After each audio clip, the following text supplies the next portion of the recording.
में तोलते थे मांस को, तो जब मांस का विक्रय कर रहे थे तो उनको पता नहीं चला, वो भार की जगह शालिग्राम जी को रखते थे।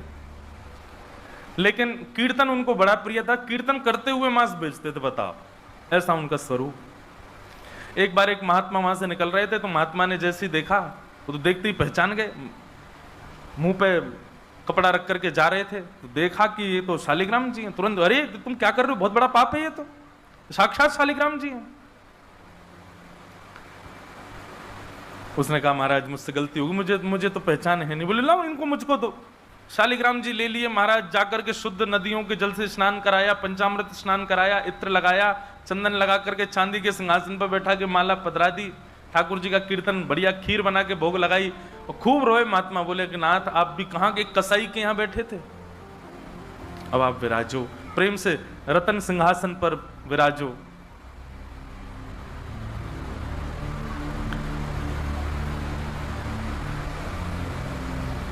ठाकुर जी विराज गए। रात्रि को महात्मा के स्वप्न में आए, और स्वप्न में आकर के बोले सुनो, सुबह होते ही हमको ले जाओ और हमको वो सदन कसाई के पास छोड़ के आओ। महात्मा बोले वहां प्रभु मांस बेचता है, वो आपको तोलता है, तोलने के लिए भार बना करके रखता है, आप उसके यहाँ क्या करेंगे। ठाकुर जी कह रहे हम जितना कह रहे हैं उतना करो बस। बोले नाथ ये तो वेद विरुद्ध हो जाएगा, ये तो शास्त्र विरुद्ध हो जाएगा, मैं आपको कैसे वहां छोड़ के आ सकता हूं। आपको वहां क्या सुख मिल रहा है, वो शुद्ध नहीं, पवित्र नहीं, उसका स्थान अच्छा नहीं, मांस विक्रय करने वाला व्यक्ति, महापापी व्यक्ति, वहां क्यों जाना है आपको। ठाकुर जी बोले कहीं पर हमको स्नान करने में सुख मिलता है, कहीं हमको सिंहासन पर बैठने में सुख मिलता है, कहीं भोजन करने में सुख मिलता है, कहीं माला पहनने में सुख मिलता है, सदन कसाई के हमको लुढ़कने में सुख मिलता है। उसके तराजू में जब वो तराजू से तोलता है तो हम इधर उधर लोटपोट होते हैं, हमको उसमें बहुत आनंद आता है, हमको छोड़ के आओ उसके पास ही। और वो मांस विक्रय करता है, चलो जो भी है, लेकिन जब उसके यहाँ तोला जाता है और वो तोलते समय हम लुढ़कते हैं तो वो कीर्तन गाता है, वो मुझे बहुत अच्छा लगता है, मुझे उसके पास छोड़ के आओ। न जाने कौन से गुण पर दयानिधि रीझ जाते। कभी कभी हमको ऐसा लगता है कि कुछ ना कुछ करते रहो बंधुओं, किसी से तो रीझ जाएंगे ठाकुर जी, कभी तो रीझेंगे, कभी तो उनको कोई ना कोई चीज तो भाएगी हमारी। इसलिए आशा मत छोड़ो, लगे रहो, कुछ ना कुछ करते रहो। पर एक बात, चतुराई से नहीं, जान करके नहीं, बिना जाने भोले बनकर, सहज बनकर के करते रहो, न जाने किस भाव से रीझ जाए। सदन कसाई के पास महात्मा वापस आ गए और आकर के शालिग्राम जी देने, सदन कसाई बोलो नाथ यहाँ क्यों ले आए इनको दोबारा, यहाँ तो मांस बिकता हूं मैं, बहुत गंदा स्थान है ये। बोले धरो इनको अपने पास ही। ठाकुर जी रात में स्वप्न में आकर के कह के गए कि उनको तुम्हारे संग ही रहना है। मुझे कथा पढ़ते समय लग रहा था सदन कसाई की क्या स्थिति हुई होगी जब महात्मा ने कहा कि ठाकुर जी ने स्वप्न में आके कहा कि उनको तुम्हारे पास ही रहना है। हाथ पांव कांपने लगे, नेत्रों से अश्रुधार गिरने लगे सदन कसाई के। मन में विचार करते हुए कहता है कि मैं इतना पापी, इतना गंदा इंसान, और ये ठाकुर जी मुझसे मिलने के लिए मेरे पास चले आए। मैं इनके लिए इतना भी नहीं कर सकता कि ये दूषित काम ना करूं। ज्यादा से ज्यादा क्या होगा, भोजन ही तो नहीं मिलेगा मुझे, धन ही तो नहीं कमाऊंगा, लेकिन इससे बड़ा और धन क्या चाहिए कि ठाकुर जी मेरे से मिलने के लिए व्याकुल हो रहे हैं। उसी समय सदन कसाई ने अपनी दुकान बेच दी, सब काम बंद कर दिए और बस अपने ठाकुर जी के लिए जीवन जीने लगा। आप मुझसे मिलने के लिए तड़प रहे थे नाथ, अब मैं तड़पूंगा आपसे मिलने के लिए, मैं आऊंगा आपसे मिलने के लिए। और निकल पड़े सदन कसाई जगन्नाथपुरी की ओर। पूछा लोगों से कहां है पुरी, लोगों ने दिशा बता दी। बोले वहीं विराज रहे हैं जगत के नाथ, वहीं विराज रहे हैं साक्षात नंदन नंदन। एक बात बताएं बंधुओं, सतयुग, त्रेता, द्वापर, कलयुग, 4 युग हैं। सतयुग के पूज्य ठाकुर जी, अर्चनीय ठाकुर जी हैं श्री बद्रीनाथ भगवान। सतयुग के जितने भी लोग हैं उनकी मनोकामना पूर्ति हो, उनकी सिद्धि पूर्ति हो, उनकी अर्चना का केंद्र हो, उनकी साधना का केंद्र वो बद्रीनाथ ही है। इसलिए बद्रीनाथ जब जाते हैं तो वहां हमको सामान्य कलयुगी व्यक्ति वहां रुक नहीं पाता ज्यादा दिन। एक प्रैक्टिकल है, अगर आप बद्रीनाथ में ज्यादा टिक नहीं पा रहे हो तो इसका मतलब है कि आप पूर्ण रूपेण कलयुग ने आपको जकड़ रखा है। वो लोग बुरा ना माने जो लोग बेचारे नहीं रुक पाते वहां पे। अब भले चाहे कुछ हो, ऑक्सीजन कम हो जाएगी, ब्लड प्रेशर हाई हो जाएगा, सांस नहीं आएगी। और महाराज कई लोगों को मैंने देखा है, अपना अनुभव किया है, वो बद्रीनाथ जाते हैं, कमरा में घुसे नहीं कि उनको पता नहीं क्या ऐसा हुआ पकड़ लेता, वो दर्शन तक नहीं जा पाते। वो बस एक ही रट लगाते हैं, हमको वापस भेजो, हमको वापस भेजो, हम रुक नहीं पाएंगे यहाँ पे। तो बद्रीनाथ जो है ये सतयुग का स्थान है, सतयुग का धाम है, सतयुग के लोगों का पूजा का अर्चना का केंद्र है। त्रेता का स्थान है श्रीरंगम और रामेश्वरम। श्री राम जी के अर्चनीय ठाकुर जी हैं श्री रंगनाथ भगवान, शेष शैया पर जो ऐसे पौड़े हैं। श्रीरंगम त्रिचिरापल्ली में, कावेरी के तट पर, वहां पर श्रीरंगम, ये त्रेता के ठाकुर जी हैं। और द्वापर का तीर्थ है द्वारिका। द्वारिकाधीश ये द्वापर के ठाकुर जी हैं। द्वापर के लोगों के अर्चना के और पूजा के, साधना के, मनोकामना पूर्ति के केंद्र के स्थान श्री द्वारिकाधीश। और कलयुग के अर्चनीय ठाकुर जी हैं श्री जगन्नाथ महाप्रभु, श्री जगन्नाथ महाप्रभु। इसलिए आपको कहीं कहीं कलयुग दिख जाएगा जगन्नाथपुरी में। चले जाओ बीच साइड पे, ऐसा लगेगा दूसरा गोवा है क्या, कहीं कहीं। क्यों? आपको कलयुग में जैसा स्वभाव का व्यक्ति होता है वैसे हर स्वभाव का व्यक्ति आपको जगन्नाथपुरी में जरूर मिलेगा। खाने पीने वाला भी मिल जाएगा, बाकी के सब व्यसन करने वाला भी आपको जगन्नाथपुरी में जरूर मिलेगा। और श्री जगन्नाथ महाप्रभु उन पर भी कृपा करते हैं क्योंकि कलयुग के ठाकुर जी। एक बार किसी के मन में संशय उत्पन्न हुआ कि जगन्नाथपुरी जैसे तीर्थ में, धाम में ये सब कैसे? ठाकुर जी बोले तुमको तो अभी दिख रहा है, आगामी समय में तो इससे भी बुरा हाल होने वाला है, मुझे तब भी कृपा करनी पड़ेगी। तो कलयुग के ठाकुर जी हैं महाप्रभु जगन्नाथ जी। सदन कसाई निकल पड़ा जगन्नाथपुरी की यात्रा पर। और बस बार बार उसके मन में एक ही भावना आती है, आप मेरे से मिलने के लिए तड़पे थे, आप मेरे पास रहने के लिए तड़पे थे, मैं आऊंगा आपसे मिलने के लिए। और निकल पड़ा। कीर्तन की टोलियां जा रही हैं, वैष्णव जन नाचते गाते हुए जा रहे हैं।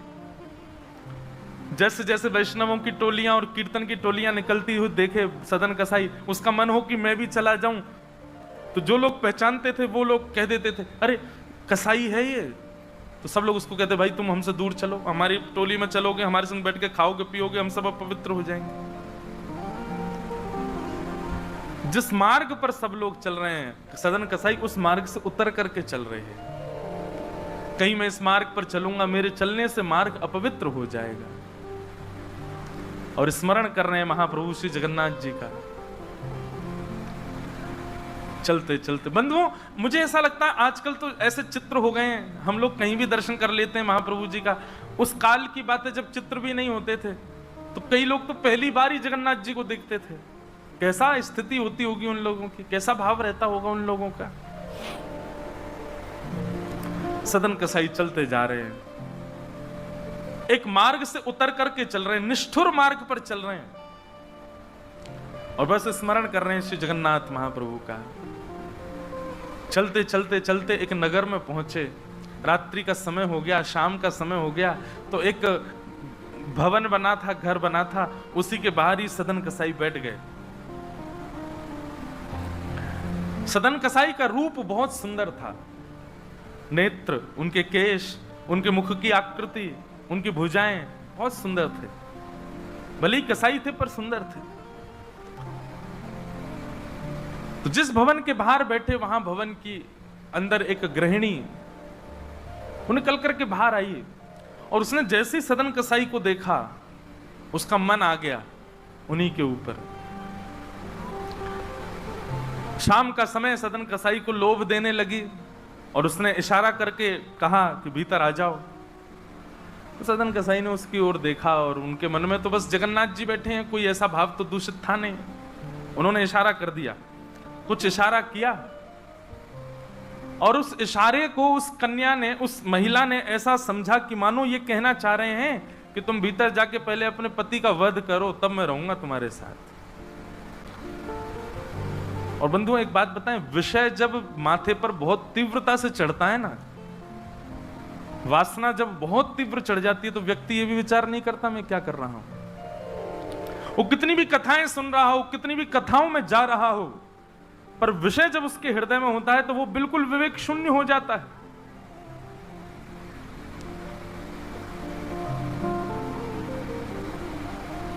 विषयों का मतलब, विषय भोगने से पाप कम लगता है, पर विषय जब सिर पर हावी होता है तो उस समय जो हम विवेक शून्य हो जाते हैं उससे पाप ज्यादा लगता है हमको। विषय हावी हो गया उस माता के भीतर, जाके उसने अपने पति का वध कर दिया, मार दिया, और बाहर आकर के सदन कसाई से कहा अब तो चलो, मैंने अपने पति को मार दिया, चलो मैं और तुम ब्याह कर लेते हैं। सदन कसाई बोला देवी ये तेने क्या किया, मैंने तो नहीं कहा था कि तुम मारो। बोले हो तुम झूठ बोलते हो, तुमने ही तो कहा था कि उसका वध कर दो तब रहूंगा। अब तुम्हारे पास एक ही रास्ता, या तो मेरे साथ रहो, नहीं तो मैं सबको बता दूंगी कि तुमने मेरे पति को मरवाया है। पर जिनके हृदय में श्री ठाकुर जी विराजमान है, उनको अन्य किसी के लोभ की इच्छा नहीं होती। उन्होंने कहा ज्यादा से ज्यादा मार दोगी मुझको और क्या बदनामी होगी, सब होगा, लेकिन मैं अपनी स्थिति से नहीं हट सकता। और उन्होंने अस्वीकार किया, हुआ वही, उसने हल्ला मचा करके सबको इकट्ठा कर दिया, मेरे पति को इसने मरवा दिया और ये आदि आदि सब कर दिया। सदन कसाई को बंदी बना करके राजा के सामने प्रकट कर दिया। सब लोग आगे खिसक जाओ थोड़े थोड़े, पर कथा सुनना मत छोड़ो, कथा सुनते सुनते खिसक आओ। सब लोग बैठ जाओ, यहाँ आगे जितनी जगह बैठ जाओ, आ जाओ। हाँ खूब जगह है, आप लोगों को हम देखेंगे, बस नाक आज नार में बाम लगा लेना शाम, बैठ जाओ। देखो कितनी जगह हो गई पीछे। बोलो वृंदावन बिहारी लाल की। चलना रहे हैं ऐसा लग रहा है। तो सदन कसाई उसने, देखो ये बात करने को किसने कहा आपसे, आपस में बात नहीं करो, इधर देखो सब लोग, कथा सुनो, बस खिसक के बैठ जाओ चुपचाप। श्री जगन्नाथ महाप्रभु की। तो सदन कसाई राजा के यहां उसको प्रस्तुत कर दिया, बंदी बना दिया, और बंदी बना करके कहा कि आप स्वीकार करते हैं कि आपने ये अपराध किया है इनके पति को मारने का। सदन कसाई कुछ नहीं बोला। बोले क्योंकि पक्ष तो पूरा उन्हीं की तरफ जाने वाला, मैं कितना भी मना करूं, मैं सफाई क्या दूंगा, मैं कैसे प्रस्तुत करूंगा, मैं विवाद कैसे करूंगा। वैष्णव का स्वरूप होता वो विवाद में नहीं पड़ता। वो चुपचाप खड़े रहे, बस मुस्कुराते रहे। बोले अब सत्य तो ठाकुर जी जानते हैं, मैं अब आपको कैसे बताऊं कि मैंने नहीं किया। मैं कहूं कि मैंने नहीं किया तो मेरे पास कोई प्रमाण नहीं है ना देने का कि मैंने नहीं किया।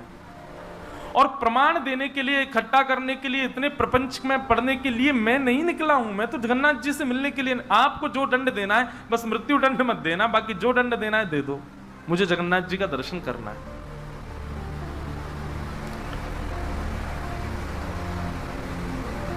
राजा ने सदन कसाई की बात तो मानी कि मृत्यु दंड तो नहीं दिया, पर कहा कि जिन हाथों से तुमने उस व्यक्ति का वध किया उन हाथों को हम काट देंगे। सदन कसाई बोले मैंने एक बार एक कथा में सुना है कि श्री जगन्नाथ जी की भी भुजा नहीं है, लो काट दो। जैसे मेरे स्वामी वैसा मैं, और अपनी दोनों भुजाएं आगे कर दी। मेरे स्वामी भी तो ऐसे ही रहते हैं। अच्छा एक बार की बात है, गोस्वामी तुलसीदास जी दर्शन करने गए जगन्नाथ जी का, और जैसे ही जगन्नाथ जी को देखा तुरंत नेत्र बंद कर लिए। बोले राम राम राम राम जी, मैंने क्या देख लिया। तुरंत बाहर निकल करके आए, भागे मंदिर से दूर। किसी ने रोका, बोले क्या हो गया गोस्वामी जी। बोले ये मेरे ठाकुर जी हैं ही नहीं। कैसे ठाकुर जी, इनकी तो आंख पिघल गई, मुख पिघल गया, हाथ पिघल गए, पैर है नहीं, ये मेरे ठाकुर जी कैसे। मैं तो अभी रात में तो कहीं नहीं जा सकता, पर सुबह होते ही चला जाऊंगा, मैं जीवन में कभी नहीं आऊंगा। इतने ज्यादा भयभीत हो गए। रात्रि में गोस्वामी जी जैसे ही सोए तो महाप्रभु जगन्नाथ जी उनके स्वप्न में आए, धनुष बाण हाथ में लेकर के। राघवेंद्र सरकार प्रकट हो गए। बोले भगवान ये मैंने आपका कैसा दर्शन किया? आपकी भुजा नहीं है, आपके चरण नहीं है, आपके कान नहीं है, आपका मुख पिघला हुआ, नेत्र ऐसे बड़े बड़े, ये ऐसा रूप क्यों है आपका? बोले तुम्हारी वजह से है। गोस्वामी जी बोले मेरी वजह से? बोले हाँ, तुमने मानस जी में लिखा है, बिन पग चलहि सुनहि बिन काना। वो बिना पैर के चलता है परमात्मा, बिना कानों के सुनता है।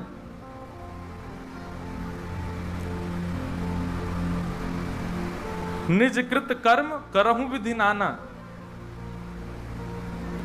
बिना हस्त कमल के कई सारे काम कर देता है। अब आपके पास दो ही तरीके हैं, या तो हमारे इस रूप को स्वीकार करो, नहीं तो चौपाई को जाके मिटा दो मानस जी से। तब गोस्वामी जी को भेद पता चला। जय हो भगवान, क्षमा करो मुझे, मैं तो आपके रूप को जान ही नहीं पाया। तो अगले दिन दर्शन करने गए, तब वही रूप, बिन पग चलहि, बिना पैर के चलते हैं। और ऐसे कोई दुनिया का ठाकुर नहीं चलता जैसे जगन्नाथ जी चलते हैं। कोई भी ऐसा प्राचीन मंदिर आप बताओ जिसका ठाकुर निकल के बाहर आता हो, पूरे वैष्णवों के मेला के साथ में चल के जाता हो, एकमात्र श्री जगन्नाथ जी। और सुनो, आप लोग कभी दर्शन करना, श्री जगन्नाथ जी मंदिर में जाओगे तो जो गरुण स्तंभ है, जहां पर गरुण जी विराज सब लोग गले मिलते हैं, वहां पर उस गरुण स्तंभ के पीछे भोग घर है ठाकुर जी का। ठाकुर जी का जो प्रसाद है वो वहां रखा जाता है, गरुण स्तंभ के पीछे। और श्री जगन्नाथ जी कहां बैठे? भीतर गरुण स्तंभ वाला सभागृह, फिर उसके बाद एक सभागृह और है, फिर तीसरे गर्भगृह में वहां जगन्नाथ जी बैठे हैं। मतलब जगन्नाथ जी से और जगन्नाथ जी का जो भोग घर है, जहां पर भोग रखा जाता है, वो कितना दूर है? 1 2 3 तीसरी बेड़ी पार करके है। और आप कभी भी देखना, महाप्रसाद का भोग वहीं लगता है। ठाकुर जी को इतनी दूर रखा जाता है भोग, क्यों? बोले महाप्रसाद रखने के बाद में, और मंदिर जब बंद हो जाता है थोड़ी बहुत देर के लिए, हम खुला भी रहे, वैष्णव दर्शन करें, भोग घर का किवाड़ खोल देते हैं। इतनी दूर से ठाकुर जी कैसे भोग लगाते हैं? बोले तो आजान बाहु है ना, ऐसे भुजा करके ऐसे भोग लगाते हैं ठाकुर जी, लंबी लंबी भुजाओं से अपनी भुजाओं से भोग लगाते हैं। तो बिना हाथों के सब क्रिया कर रहे हैं, बिना कानों के सुन रहे हैं, बिना पैरों के चल रहे हैं। सदन कसाई ने अपने दोनों हाथ आगे किए और राजा के दूतों ने उनके हाथ काट दिए।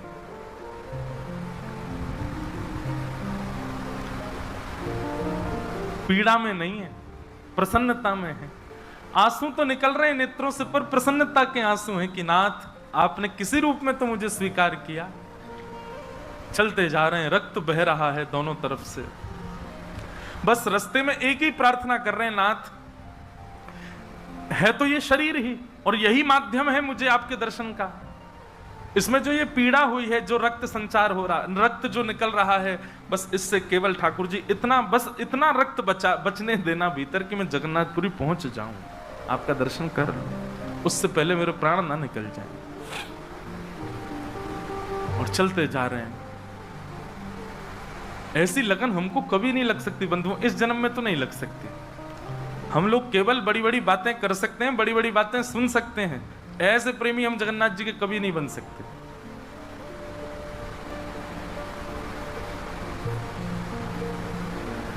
अरे हमारा कोई छोटा सा काम बिगड़ जाए तो हम जगन्नाथपुरी ना जाएं? अरे महाप्रभु जी ने तो मेरा ये काम बिगड़वा दिया। यहां तो हाथ पांव कटवा देते हैं वैष्णव ठाकुर जी से मिलने के लिए। सदन कसाई जैसे ही श्री क्षेत्र में उन्होंने प्रवेश किया, और जैसे ही प्रवेश किया ब्रह्म वेदी पर श्री जगन्नाथ जी झूमने लगे। पुजारियों ने जाकर के कहा, महाप्रभु जी आज्ञा करें, आप इतने प्रसन्न क्यों हैं? बोले मेरा एक भक्त आया है, वो बेचारा बहुत कष्ट में है, आप लोग तुरंत पालकी लेकर के जाइए, उसको लेकर के आइए यहां पर। पुजारी सब पालकी लेकर के दौड़े और पुरी में प्रवेश कर रहे वैष्णवों से पूछने, अरे भैया महाप्रभु जी का कोई भक्त आया है क्या? महाप्रभु जी ने पालकी भेजी है उसको ले जाने के लिए। महाप्रभु जी आज बड़े प्रसन्न हैं, उनका कोई परम वैष्णव भक्त आया है। तो सदन कसाई ने जैसे ये बात सुनी कि पुजारी हल्ला कर रहे हैं, कोई बहुत बड़ा भक्त आया है, महाप्रभु जी ने उसके लिए पालकी भेजी, तो सदन कसाई इतने खुश हो गए, बोले आज ठाकुर जी के दर्शन तो होंगे, उनके एक प्रिय भक्त के भी दर्शन हो जाएंगे, कितना मेरा सौभाग्य होगा। और रही बात, मैं तो बहुत बड़ा पापी हूं, मैं तो रास्ता भर यही सोचता आ रहा था कि मैंने इतना पाप किया, इतना मांस बेचा है जानवरों का, महाप्रभु जी पता नहीं मुझसे नाराज होंगे, पर आज लगता है कोई परम वैष्णव भक्त आया तो महाप्रभु जी का मूड बढ़िया होगा, आज प्रसन्न होंगे। तो प्रसन्न मुद्रा में ठाकुर जी बैठे होंगे, तब मैं दर्शन करूंगा तो मेरे सारे अपराधों को क्षमा कर देंगे। वहां तो भीड़ लग गई पालकी के पास में, बोले हम हैं परम भक्त, और वो सदन कसाई दूर ही खड़े हैं। बोले इनमें से कोई होगा जो पालकी में बैठेगा, आज पहले उसको प्रणाम करूंगा फिर महाप्रभु जी को करूंगा। वहां तो इतनी भीड़ लग गई कि पंडा पुजारी पालकी लेके जान बचा के भागे वहां से, क्योंकि सबको लगता है कि हमसे बड़ा भक्त तो कोई है ही नहीं। पालकी खाली लौट करके आ गई। महाप्रभु जगन्नाथ जी बोले तुम खाली आ गए, लेके नहीं आए उनको? बोले भगवान आपके एक दो भक्त तो है नहीं, वहां तो हजारों भक्त, एक पालकी उसमें कितनों को बैठा के आए, सब चढ़ने लगे। बोले हम हैं भक्त, हम हैं भक्त। आप कोई संकेत बताओ आपके भक्त का कोई लक्षण। श्री जगन्नाथ प्रभु के नेत्र सजल हो गए। बोले मेरी तरह उसके भी हाथ नहीं है, जो आया है वही है मेरा भक्त, उसको लेके आओ। पुजारी पालकी लेकर के दोबारा गए, देखा तो जब श्री क्षेत्र आया ना, तो श्री क्षेत्र आते ही अब सदन कसाई चल करके नहीं जा रहे हैं, दंडवत करते हैं, लेट जाते हैं और फिर लेट करके उठते हैं, फिर आगे बढ़ के फिर लेटते हैं, फिर उठते हैं, दंडवती परिक्रमा की तरह भीतर जा रहे हैं। उसमें भी भुजा नहीं है उनके पास में, लेटते हैं तो उठते कैसे हैं ये देखने पर ही लोगों का हृदय द्रवित हो जाता है। और किसी से सहायता नहीं लेते, वो तो दूर चल रहे हैं ना, उस मार्ग पर ही नहीं चल रहे जहां सब चल रहे हैं। बोले कि मैं चलूंगा तो अपवित्र हो जाएगा मार्ग। एक सर्प के भांति जैसे रिगड़ के सर्प चलता है, ऐसे सदन कसाई आगे बढ़ रहे हैं। और प्रसन्न मुद्रा में मैं महाप्रभु जी से आज मिलूंगा। पुजारियों ने जाकर के जब उनकी स्थिति को देखा, कोई अपने नेत्रों के आंसुओं को रोक नहीं पाया। बार बार महाप्रभु जगन्नाथ जी को प्रणाम करें, कितने दयालु हैं नाथ, कितने कृपालु हैं आप। सदन कसाई को जाकर के पुजारियों ने उठाया, बोले चलो महाप्रभु जी ने तुम्हारे लिए पालकी भेजी। सदन कसाई बोले आपको कोई गलत सूचना मिल गई, मैं नहीं हूं वो भक्त जो इसमें। बोले नहीं तुम ही हो, ठाकुर जी ने आज्ञा करके भेजा है। सदन कसाई बोले अगर मैं पालकी में बैठा तो मेरे अभी प्राण निकल जाएंगे, आप सबसे प्रार्थना है मेरी, मैं महाप्रभु जी की आज्ञा स्वीकार करता हूं, मैं आपके संग चल दूंगा, लेकिन पालकी में नहीं बैठ सकता। चलने लगे, बस इसी बात से प्रसन्न है कि महाप्रभु जी ने मुझे स्वीकार तो किया। और जैसे ही सिंह द्वार पर पहुंचे और दंडवत करते ही जैसे ही श्री पतित पावन भगवान, सिंह द्वार पर ही श्री पतित पावन भगवान है, बाहर ही उनका दर्शन हो जाता है। उनको देखा, देखते ही बोले ये पतित पावन भगवान है, श्री जगन्नाथ जी के ही समरूप हैं, पहले इनका दर्शन करते हैं फिर जगन्नाथ जी का दर्शन होता है। जैसे ही दंडवत किया, अभी तक तो उनको ग्लानि नहीं थी कि मेरे हाथ नहीं है, पर अब दंडवत करते समय उनको तनिक एक ग्लानि से हुई, काश मेरे हाथ होते तो मैं भी ऐसे दंडवत करता, दोनों भुजाएं आगे कर लेता। और इस भाव से जैसे जो शेष भुजा थे थोड़े से उनको आगे करके रुदन करने लगे सदन कसाई, इतने में ही उनके भुजा निकल करके आ गई और ठाकुर जी ने भुजा प्रदान करके उनके दंडवत को स्वीकार किया।